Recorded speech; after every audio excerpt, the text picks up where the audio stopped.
savuma ngenhliziyo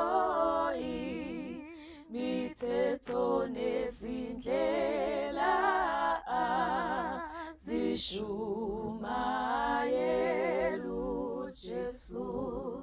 Thine savuma nibandla likaJesu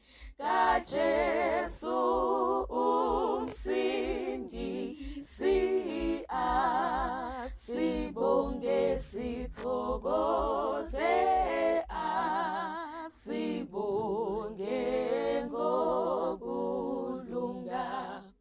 Banenhlanhla labo bantu abalahli ijogwe libiba, livumeli kaJesu elilula elimnandi.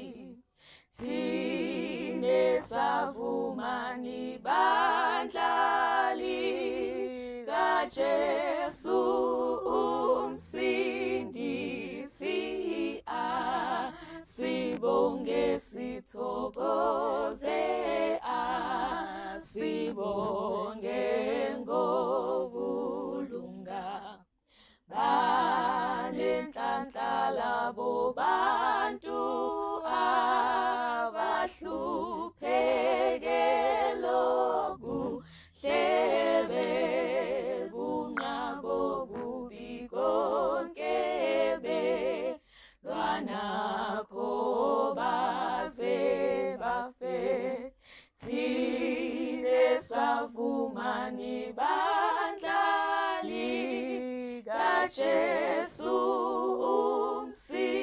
umsindisi, asibonge sithokoze, asibonge